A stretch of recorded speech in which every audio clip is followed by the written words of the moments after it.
Is the thought of attending law school freaking you out? I'm going to share with you the true cost of attending law school and the different ways for you to finance your legal education. I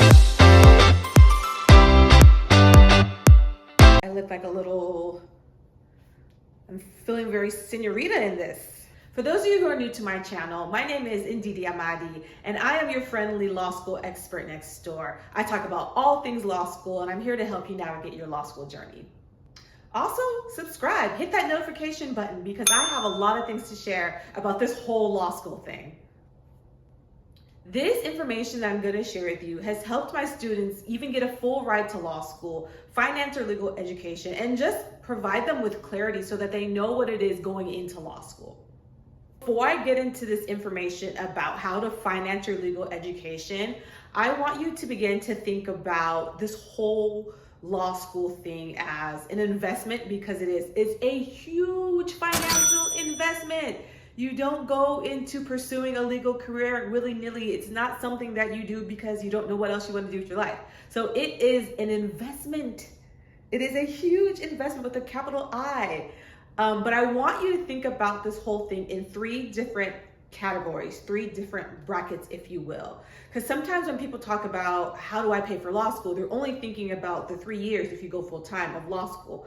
But I like to break it down into three categories because this is what it is.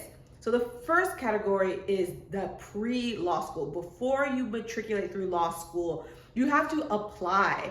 You have to get ready. You don't just show up to law school and the money starts adding up there. It starts before that. So this is the first bracket. This will include things like the LSAT prep course, which could be several $100s. You will have to pay for the test, the LSAT. If you take it again, you have to pay for that again. If you watch my previous video, I talked about the CAS, you got to pay for that. If you decide to get a tutor for the LSAT, you pay for that. If you decide you want someone to read your essays, go over your essays, a consultant, you'll pay for that. If you decide to visit law schools which are not in your immediate area, you will pay for those visits. If you decide to apply to several different law schools without applications, there's that.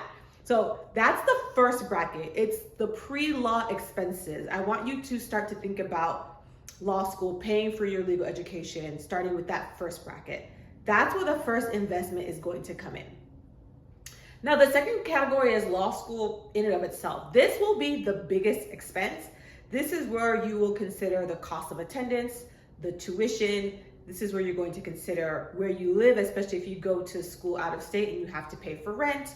This is where things like books, law school books are very expensive. Oh my God. You're going to consider things like books or associations or supplements that you need to help your learning. This will be the biggest bucket. And the third and final bucket, it's not over when you graduate from law school, unfortunately. When you graduate from law school, there is another expense, and that is called the bar exam. The bar exam costs money. It is going to depend on what state you take it in. Some states are more than others. I'm from California. The California bar exam was expensive, surprise, surprise, because that's what we do in California. Prep courses for the bar exam run several $1,000s. After you pass the bar exam, then there's licensing fees, which attorneys have to pay to keep up with their license. So these three brackets, 1, 2, 3, uno, dos, tres. I'm feeling a little senorita in this dress anyway. 1, 2, 3, three brackets that you will have to consider for law school. This is where the investment begins. Let's think about all of that. Get your calculator out because we're going to start racking these things up. Let's start to break down the cost even further. The main thing is going to be tuition. So tuition is going to vary based on what school you go to. If you go to a private school, tuition can range anywhere from $35,000 to $70,000 and above for 1 year. That's 1 year. Law school is 3 years if you decide to go full-time. Of course, you can go part-time. It'll take more time, but it is 3 years to go to law school. So say you go to a private school, and the tuition for 1 year is $70K, 70 times 3, that's already $210,000. Okay, let's talk about public law schools. There's a plethora of public law schools in the US, and public law schools can range anywhere from, for in-state residents, $25,000 to $35,000 on average. Could be more, could be less, but that's around the range that we're thinking of here. Now let's talk about tuition for public schools, but an out-of-state resident. That could range anywhere from $35,000 to $15,000 a year. In addition to tuition, that's the main thing, but you're going to factor in the living expenses. This will be the rent, if you have a car, transportation, public transportation, food, whatever the case may be, depending on the city. Say you go to a law school in New York, DC, bigger city, rent's gonna cost more. This could range anywhere between $20,000 and $30,000. Another big expense, we talked about tuition, we talked about living expenses. That's your food, that's your rent, that's your transportation. Another big thing to expect to spend money on are books. It's not like undergrad where your books were 100, maybe brand new. Law school books are very, very expensive. A brand new textbook could be $350 or above. Of course, there's options to get books used or from a upper level student, or maybe your library has resources for you to use books. But if you're trying to get brand new books from the library, from Amazon, these books are not cheap whatsoever. So say you have 4 to 5 classes a semester, that will be like $350 times 5. You do the math.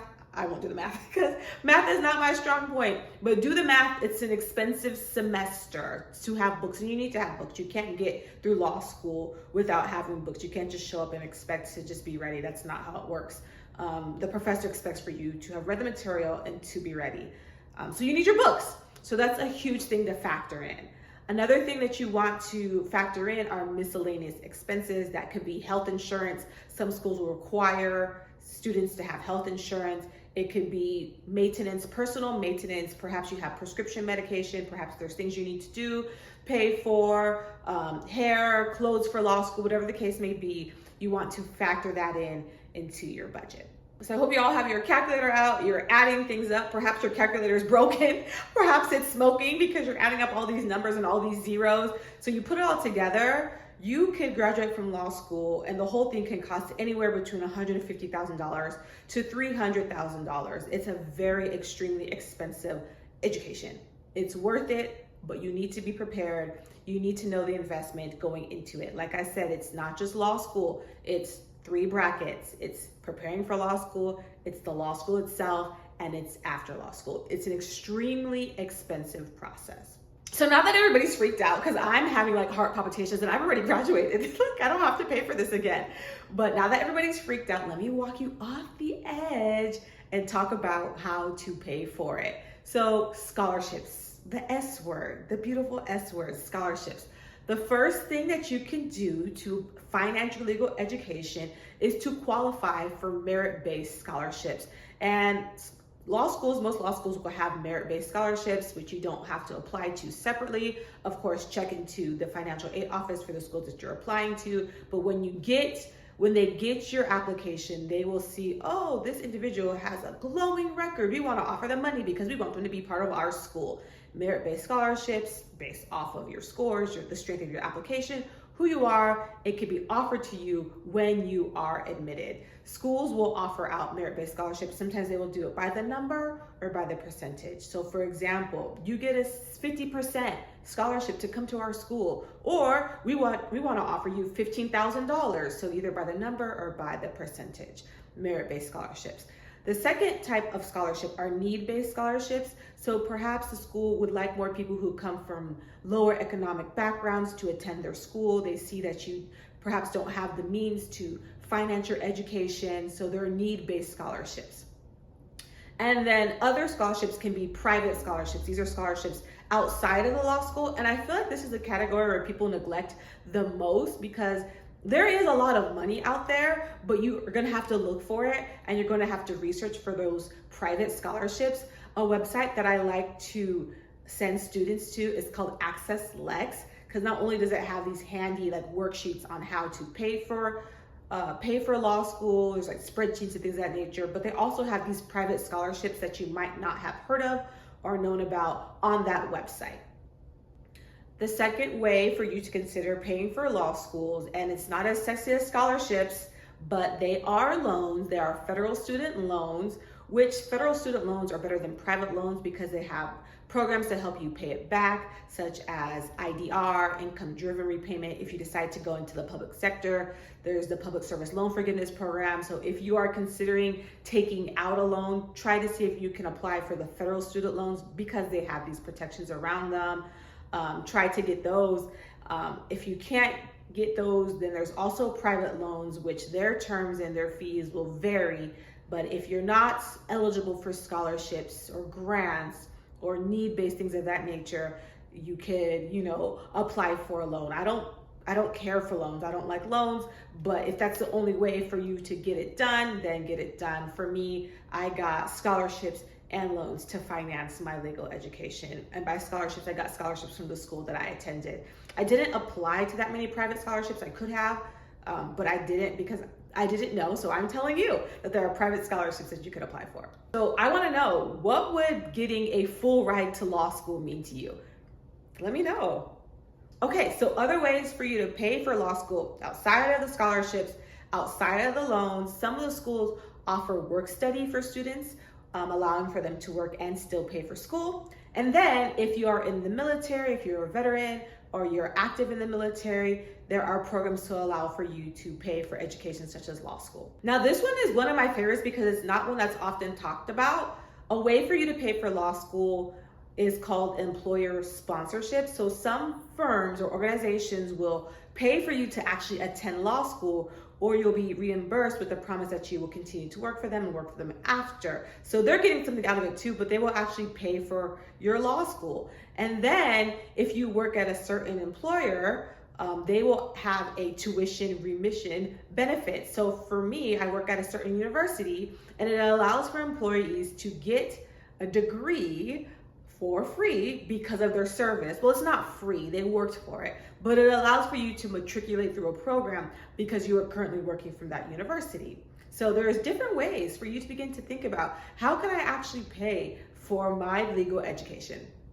As I mentioned before, law school is 3 years, but if you're in the type of situation where it's like, I can't afford to go to law school full time, I have to keep my job, there are many law schools that will allow for you to take a part-time program, which will still allow for you to work and then go to school at the same time. It might take longer, but if that's what you need to do, then that's what you need to do. So that is another way for you to pay for law school.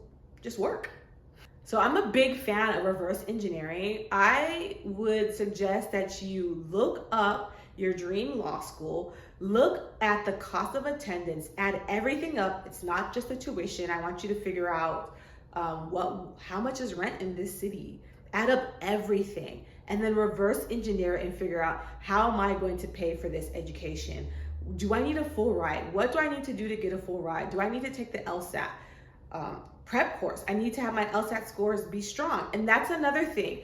Do not be afraid to invest up front. So even before you go into law school, if this is what you believe that this is what you're supposed to be doing with your life, then invest, because the investment pays off. So say you invest with an LSAT prep course that costs $2,000 and you're thinking, oh, I'm a senior or I'm only 22, 23, I don't have $2,000.